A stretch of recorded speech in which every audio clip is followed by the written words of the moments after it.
Good morning. Merry Christmas season and Happy New Year. I gave the staff the weekend off and I'm taping from home due to the weather outside. This is the last Sunday in 2020. This is a year that many of us would love to forget. The COVID crisis, racial injustice, political turmoil, protests in the street. Yet in the midst of it all, we need to be reminded that God is still alive and well and working out His plan and His purpose in our lives and in the world. Have you ever awakened from a deep sleep and you kissed the person next to you because you just felt so alive and so well? I did that one time, and now I am banned from American Airlines.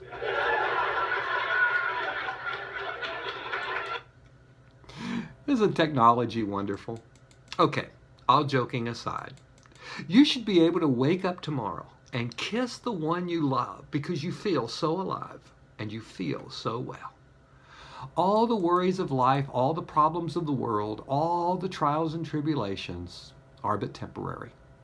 But if we truly believe what we say we believe, something good is happening right now in 2020 and will continue into the new year. You know, this past year hasn't really been all that bad. I performed 4 weddings, and each of those weddings was special as we celebrated God's gift of marriage and God's gift of love. Speaking of marriage, I love the story of Ruth in the Old Testament. The Book of Ruth is located just after the books of Joshua and Judges and just before 1 Samuel. This is not a coincidence. After Joshua leads the children of Israel into the promised land, he dies, and there is a void in leadership. The children of Israel seem disjointed, confused, and lost. The book of Judges tells us the story about how the people of God lost their way. There are 2 statements that characterize the book of Judges and this period of time we call the time of the Judges. Those 2 statements are, there was no king in Israel, and every person did what was right in his own eyes. When you read the book, you feel this sense that the Israelites are dealing with crisis, they're dealing with injustice, and they're completely lost, much like we feel today. The judges were not what we think of as judges sitting in a courtroom, however. They were leaders, military, religious, political leaders whom God had raised up to deliver His people. We know some of those judges fairly well from Sunday school. Gideon and Samson were 2 of the judges. We might also remember there was a female judge by the name of Deborah, or maybe a not so honorable judge by the name of Jephthah. These leaders were more like local leaders than really national leaders leading the entire nation of Israel. They were highly flawed human beings who came and went. But because they were only localized leaders, the problems that the nation was having persisted. It's just that God intervened with these leaders to put down particular problems and to deliver His people and try to pull them back into following His way instead of theirs. I would love to share some of the stories from the book of Judges to give you an idea how bad it was. But some of those stories are just too horrible to tell. Stories of being attacked by renegades, sexual assault, murder, greed, and even religious corruption. It was indeed a horrible time to be alive. But as bad as it was, God had not abandoned His people. In fact, God was alive and well, working out His plan. After the book of Judges, we have the book of Ruth. The book of Ruth takes place during the period of Judges and before 1st and 2nd Samuel, when you have the rise of the monarchy, when God is ultimately going to bring King David to the throne. With that context, you now have a start to understand the book of Ruth. In the first chapter of the book of Ruth, we learn about a family. It sounds like a typical American family, father, mother, and 2 children. The parents are Elimelech and Naomi and their 2 sons, Mahlon and Chilion. Due to a famine in the land, and I'm sure there were some other problems as well, Elimelech decided to move his family from Bethlehem. Now, keep in mind, Bethlehem is part of the Christmas story. But this is 1,300 years before Jesus was born in Bethlehem.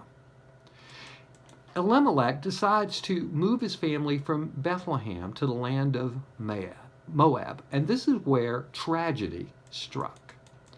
After both sons get married, but before they can have children, Elimelech and his two sons die. This leaves behind 3 widows. To be a widow in this culture was to be without protection, without financial support. If the family owned property, which Elimelech did back in Bethlehem, the widow could sell her property to what they called a kinsman redeemer, a near relative, and that money would provide a living for herself. And that kinsman redeemer would often marry the widow to produce a male heir who would ultimately inherit the property. It was a way to keep the property in the family. It was a way to keep the family name alive. Naomi decides to go back to Bethlehem. She bids farewell to her 2 daughters-in-law and she wishes them well. But one daughter-in-law is a very special young lady. Her name is Ruth. Despite all of the reasons that she should remain back in Moab, her home, she is not going to abandon the mother-in-law she has grown to love. But Naomi knows that Ruth would be better off staying with her people and urges her to stay behind. But Ruth gives an absolutely wonderful response that is a very often quoted part of Scripture. Ruth says, "Don't urge me to leave you or to turn back from you. Where you go, I will go. And where you stay, I will stay. Your people will be my people, and your God will be my God. Where you die, I will die, and there I will be buried. May the Lord deal with me, be it ever so severely, if even death separates you and me." Naomi still doesn't quite get how blessed she is to have a daughter-in-law who shows that kind of devotion. Because when Naomi and Ruth returned from Moab to Bethlehem, the talk around town is everybody saying, "Is this Naomi? Has Naomi come back?" And Naomi, when she hears the people talking, asking if this is really Naomi who has come home, she says to them, "Don't call me Naomi." The word Naomi means sweetness. But call me Mara. Mara means bitter. And then she says, "Call me Mara, because the Almighty has dealt bitterly with me." She is angry at God because she feels that God has abandoned her. She still doesn't quite grasp the blessings that she has right now. The 2 women actually returned to Bethlehem at the time of the barley harvest. That might have been on purpose. They have no food and no money, and so they have to do something to provide for themselves. Ruth volunteers to go into the fields to glean the leftover produce that is left behind by the harvesters. This is the Old Testament version of welfare.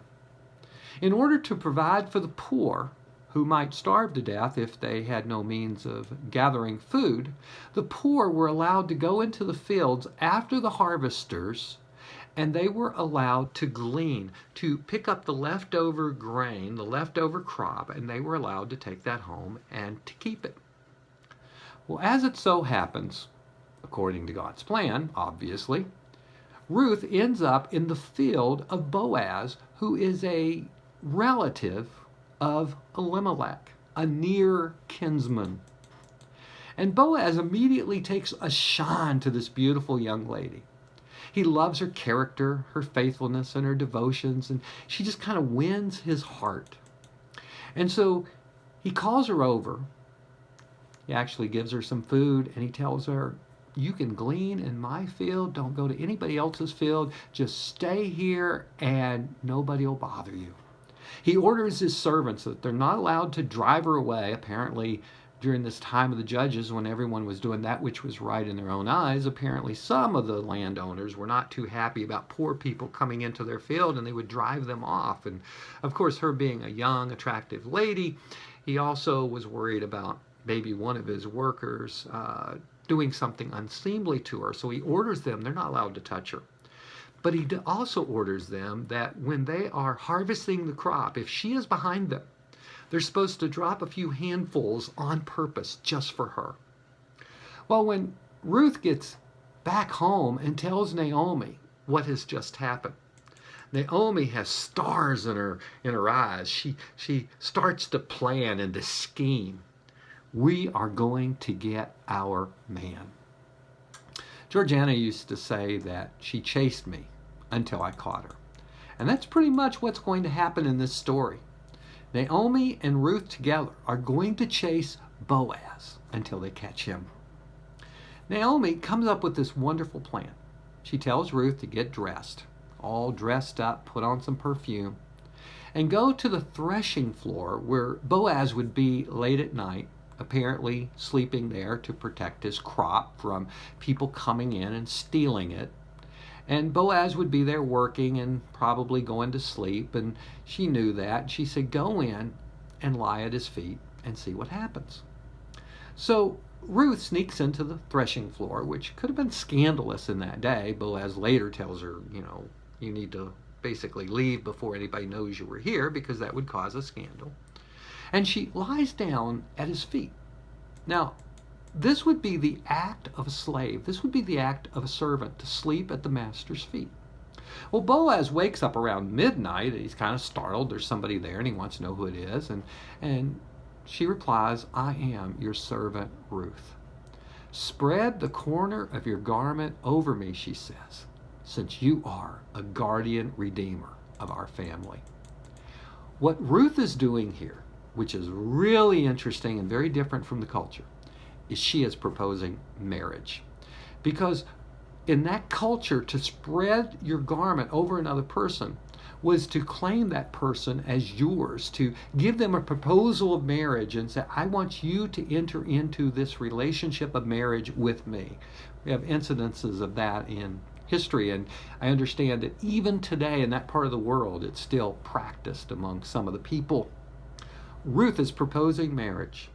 And Boaz is excited. I mean, he's an older man. He doesn't understand why Ruth would be interested in him, but he is very interested in her.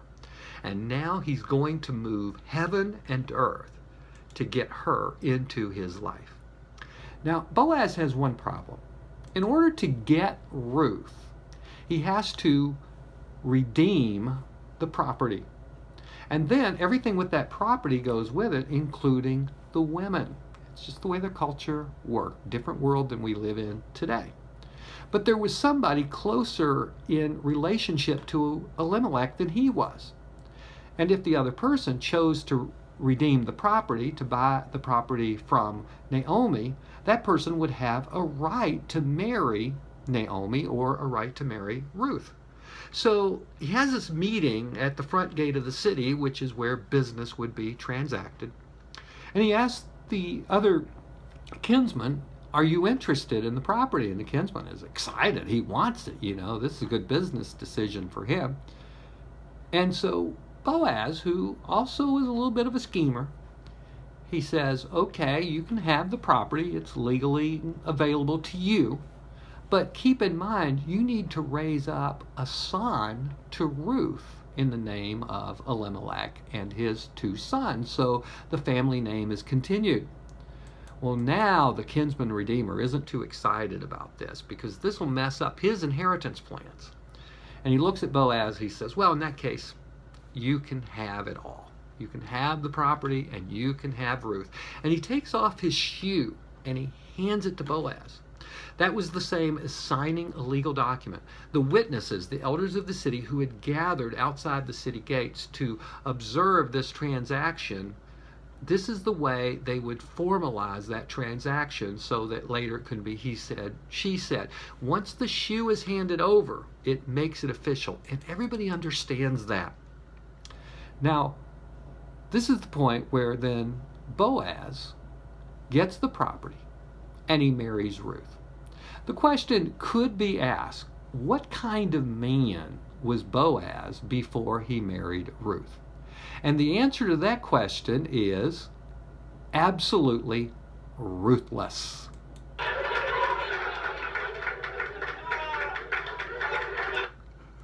I had to do that. This story has a fairy tale ending. Now remember, this is during the period of the Judges when everything is bad, everything is horrible, but yet there's this wonderful love story, this wonderful provision for Naomi and Ruth wants Boaz, and Boaz wants Ruth, and you could say they all live happily ever after, and that's the way we would almost expect the story to end. However, that's not quite the end of the story. Now the women are singing the praise to the Lord who had given Naomi a kinsman redeemer and a daughter-in-law who loves her more than 7 sons. And now she has a grandson. And this is a way of the story saying they lived happily ever after. But it still doesn't end right there, because there's still just a little bit more. There's the point of the whole story. In this period of time in which the world is seemingly falling apart, and there's no king in Israel, and everyone is doing what is right in their own eyes, there's lawlessness, injustice, murder, sexual assault, etc. God has his people in place doing the right thing, loving and serving one another. And as a result of this one story is the birth of a son. That son's name was Obed. And then the book of Ruth tells us, why is this so important? Obed was the father of Jesse. Jesse was the father of David.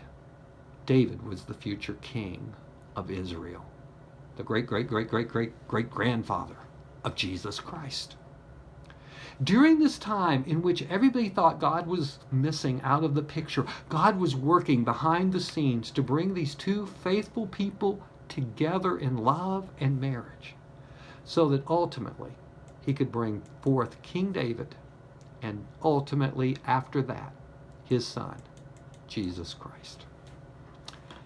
On Christmas Eve, I decided to do some last-minute Christmas shopping. So I went down to Ross Park Mall.